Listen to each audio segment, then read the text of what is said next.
Hello, welcome to EcademicTube. So we are here for helping you in online project report, online lab report, assignment guide, live sessions, and video solutions. So today we have come with a question on heat exchanger. So in the United States, there are untapped geothermal sites whose estimated potential to deliver is 100,000 megawatt of electric energy.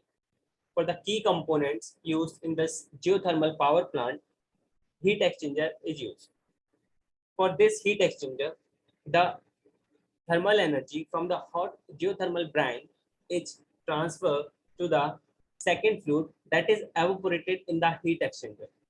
The hot side temperature at inlet and outlet is given, that is 200 degrees Celsius and 80 degrees Celsius.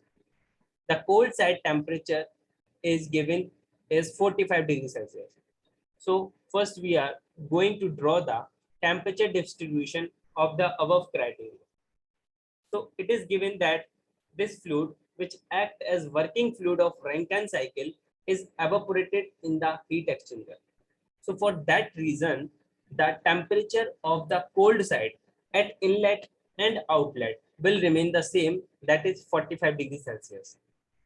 So we are going to draw the temperature distribution.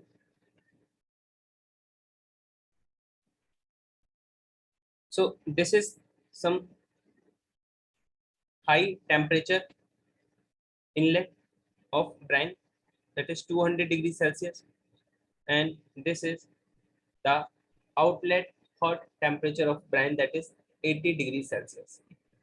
So temperature profile will be like this. Okay. Next, the cold side temperature is, the phase is evaporated, so the temperature will remain the same at inlet and outlet, that is TCI is equal to 45 degrees Celsius. Also, TCO will be 45 degrees Celsius. So the temperature distribution we have drawn. Now we can see that the power given in the question is 25 megawatt. For this geothermal power plant which we are designing, 25 megawatt power is given with a thermal efficiency of 0.2. We can calculate the heat input from this given data. The formula for efficiency is power divided by heat input. Efficiency is given as 0.2. Power is 25 megawatt divided by heat input. So from this equation, heat input we can calculate is, heat input will be 125 megawatt. This will be the heat input for this power plant. Now we can calculate the temperature. We can calculate the mean temperature of brine. Why we are going to calculate mean temperature of brine? This is for A part. For A part, it has said that assuming the brine has the properties of water, so we are going to calculate the properties of water at mean temperature of brine, that is average temperature of hot side, that is THI plus THO divided by 2, which is further equal to 200 plus 80 divided by 2, which is further equal to 140 degree Celsius. So from the property tables at 140 degree, from the property tables of water at 140 degree, the value of CPH, that is specific heat at constant pressure, the value of specific heat at constant pressure from the property tables of water is 4.285 into 10 to the power 3 joule per kg. The temperature difference of the hot side and cold side is, hot side temperature difference will be 200 minus 80, that is 120 degrees Celsius, and the temperature difference on the cold side is 45 minus 45 is equal to 0. So the fluid which has the maximum temperature difference will have the minimum heat capacity rate. That is, this has the maximum temperature difference. So it has minimum heat capacity rate. So C min will be CH and C max will be CC. Okay. So by using these data, we can say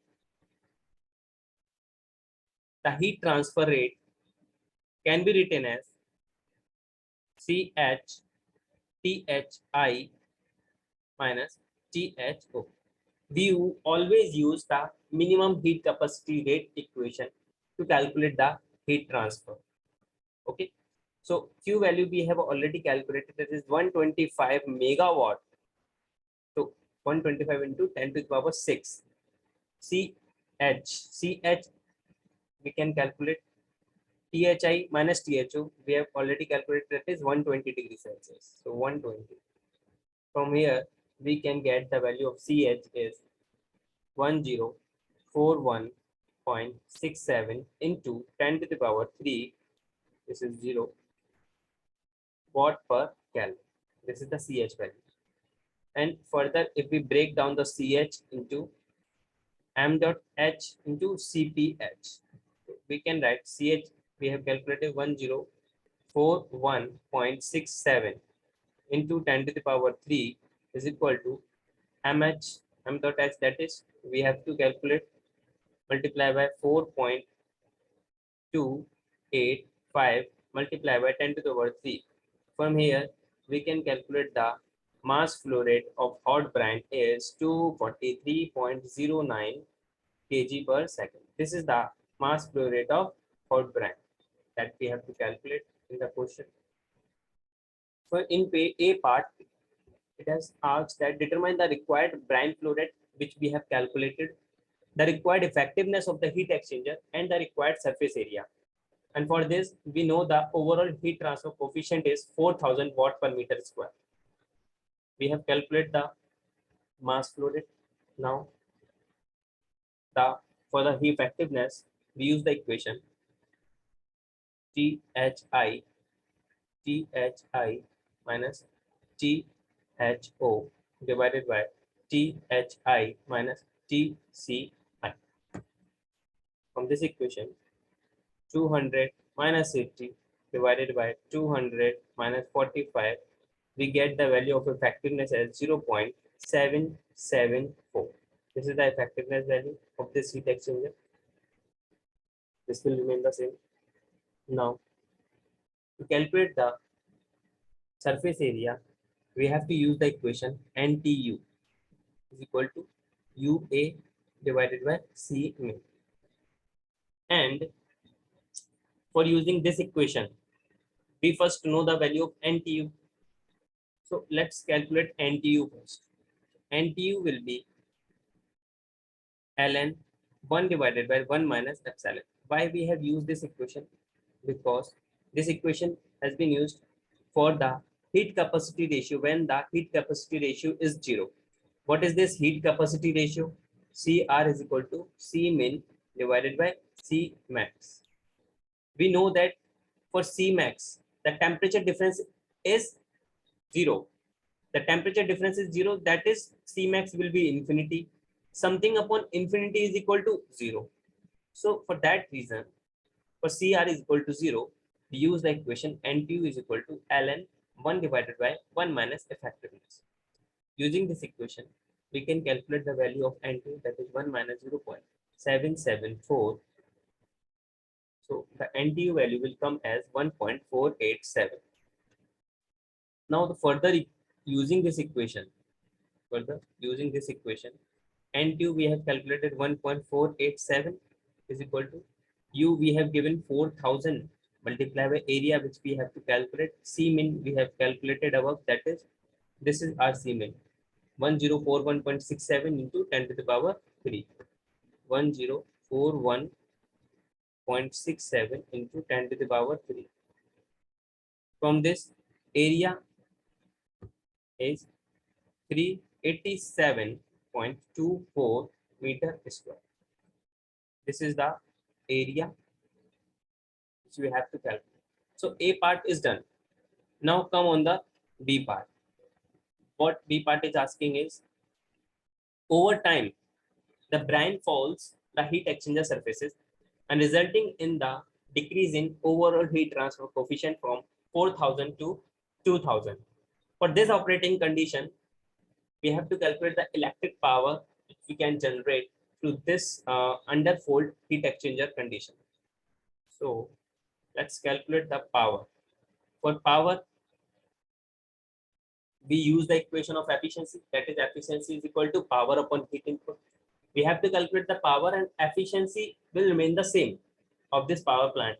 So we have to calculate the heat input. New heat input we have to calculate. For this new heat input, the temperatures at the inlet and outlet will remain the same. So for that, we have to calculate new C min. So for that, we have to use the equation NTU is equal to UA divided by C min. So this new C min we will use for new U data. NTU will remain the same. NTU for the heat exchanger, for particular heat exchanger, NTU will remain the same. Area will also remain the same. So NTU value will be taken as 1.487.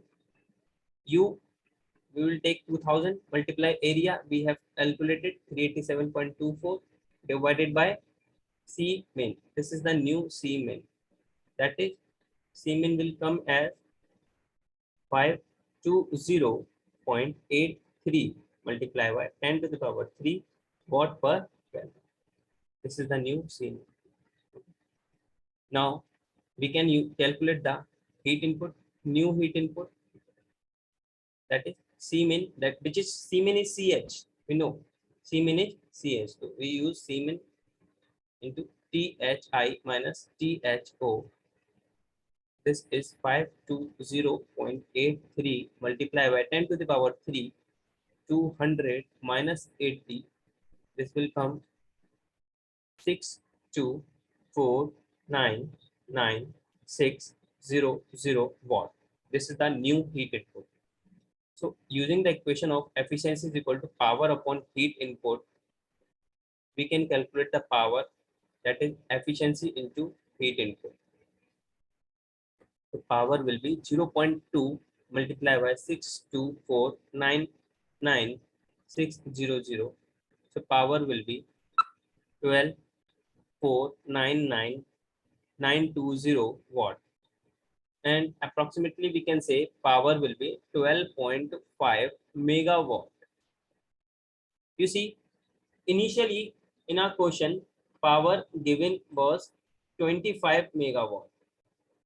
Initially in the question, power given as 25 megawatt. Okay. And under the fold condition, when the overall heat transfer coefficient becomes half, you see, from 4000 to 2000, power is also get half, from 25 to 12.5, which is exactly the half of this. So this is our question. Thank you for the video.